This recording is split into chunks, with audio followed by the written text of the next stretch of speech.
Akkam jirtu kabajamtoota daawwattootaa fi hordoftoota Oromiyaa Freedom Media dambalii gunguma uummataa nageenya keenya kabajaa bakkuma jirtanitti sinaa ga'u jedha. Sadaasa 13/2025 oduu guyyaa irraatiif qindeeffannee kan isin biraan geenyu taate jalqaba irratti hangafoota oduu.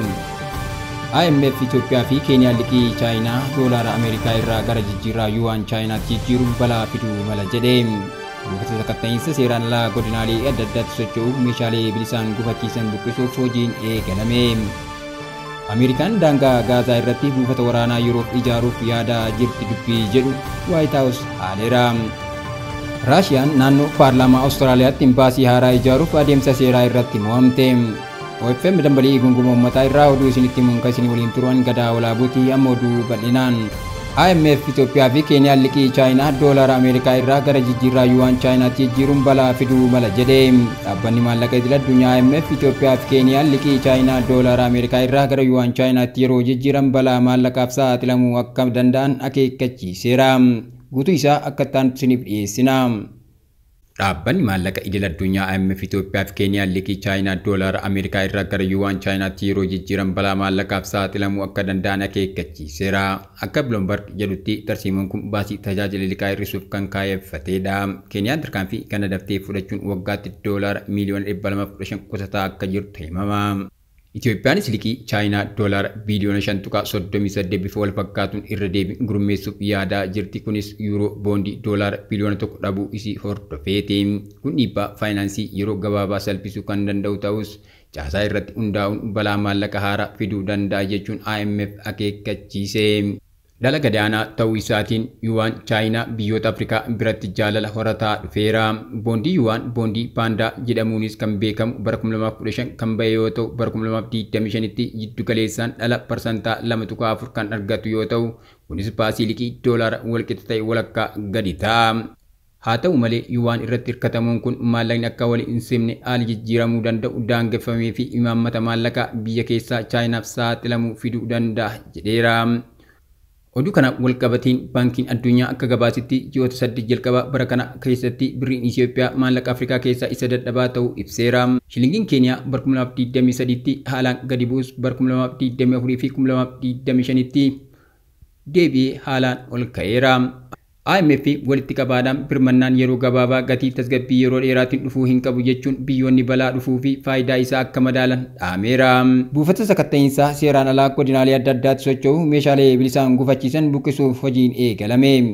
Ministeerri daldalaa fi walitti hidhatiinsa naannolee adda addaa keessatti buufataalee sakatta'iinsa seeraan alaa mootummaan beekamtii hin qabnee fi sochii meeshaalee bilisaa irratti qormaata uuman buqqisuu eegaluu beeksise. Dabalataa akka ta'an isiniif dhiyeessina.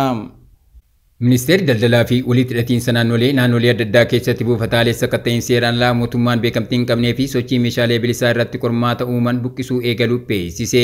Poolisiin federaalaa Komishinii Gumruukaa Geejjibaa fi Loojistiikii fi qooda fudhattoonni dhimmi ilaallatu waliin ta'uun buufataalee sakatta'iinsa seeraan alaa jedhaman lakkoofsa isaanii hin ibsamnee fi naannoo kam keessatti akka argaman buqqisuuf hojjetaa akka jiran himama.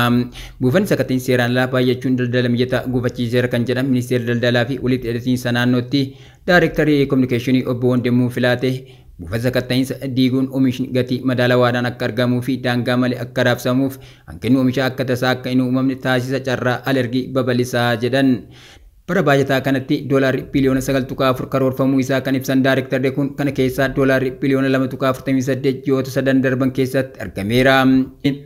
Komishiniin Gumruukaa akka ibsetti bakkeewwan sakatta'iinsa seeraan alaa 297 ol Itoophiyaa bakka adda addaatti akka jiran buufata sakatta'iinsaa diiguuf hojiiwwan hedduun hojjetamaa kan jiran ta'us humnoonni nageenyaas gocha seeraan alaa kana keessatti bal'inaan kan hirmaatan waan ta'eef rakkoon kun ammallee itti fufee jira.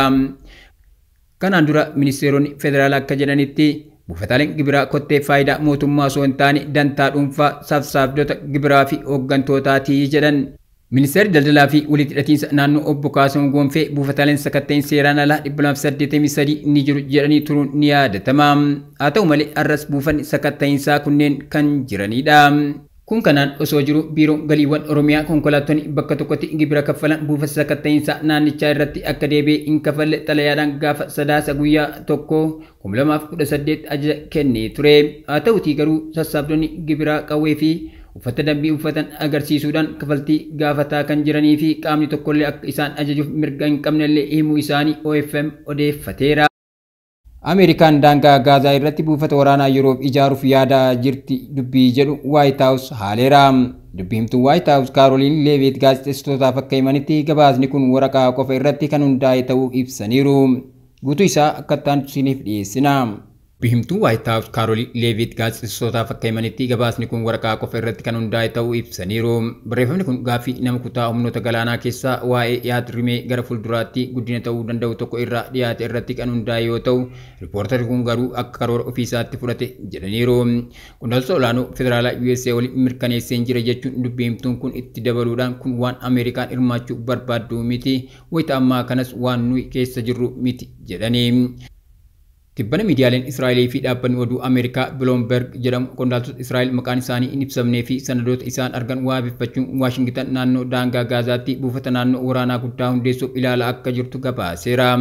Tarkaanfiin kun gabaasawwan sochii Ameerikaan Israa'el keessatti qabdu baay'ee dabalu jedhamee ibsameera. Dubbi himtuun White House Caroline Levitt itti dabaluudhaan pirezidaantii Donald Trump waan baashii galeessaa keessatti ta'aa jiru keessatti loltoonni Ameerikaa boots on the ground irratti akka hirmaatan akka hin barbaannee fi ejjennoo baay'ee ifa ta'e akka qaban dubbataniiru. Raashiyaan naannoo paarlaamaa Awustiraaliyaatti imbaasii haaraa ijaaruuf adeemsa seeraa irratti mo'amte. Raashiyaan Awustiraaliyaatti naannoo gamoo paarlaamaatti imbaasii ijaaruuf gaaffii taasifte mana murtiitti fudhatama dhabe. Dabalataa akka ta'an isiniif dhiyeessina. Raashiyaan Awustiraaliyaatti naannoo gamoo paarlaamaatti imbaasii ijaaruuf gaaffii taasifte mana murtiitti fudhatama dhabe. Manni murtii olaanaa biyyattii mootummaan Kaambeeraa liizii bakka sanatti qabu addaan kutuuf mirga qaba jechuun murteesseera. Awustiraaliyaan ijaarsa gamoo imbaasii bara 2023 karoorfame dhaabuuf seera haaraa kan baaste yoo ta'u, qondaaltonni imbaasii paarlaamaa moggaatti ijaaruun balaa nageenyaa fida jedhanii dubbatuun isaanii ni yaadatama. Muummichi ministeeraa Awustiraaliyaa Antoonii Albaanesi yeroo sanatti mootummaan isaanii bakka mana paarlaamaa irraa meetira 300 fagaatee argamu kana balaa addaa irraa kan ka'e liizii addaan kutuuf murteessuu isaanii dubbataniiru. Tarkaanfiin kun farra Raashiyaa jechuun kan balaaleffatte Mooskoon seera kana heera Awustiraaliyaa jalatti heera mootummaa kan faallessuudha jechuun mana murtiitti mormitee jirti. Manni murtii olaanaa murtii sagalee guutuu kenneen mirga qaamni seera baastu seera qabeenya argachuu ilaallatan baasuuf qabu fudhateera.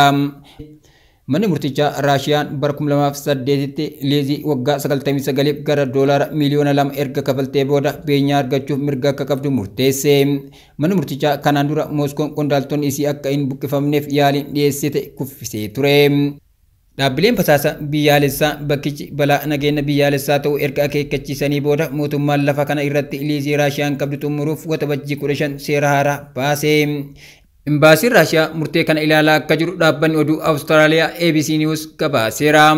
Kabajamtoota daawwattoota keenya tamsaasni keenya akka namoota hedduu bira ga'uuf peejii keenya follow share gochuun akkasuma YouTube chaanaalii keenya subscribe godhuun hin dagatinaa. Oduun guyyaa kanaaf qabanne kanneen turanii waan nu daawwattaniif galatooma.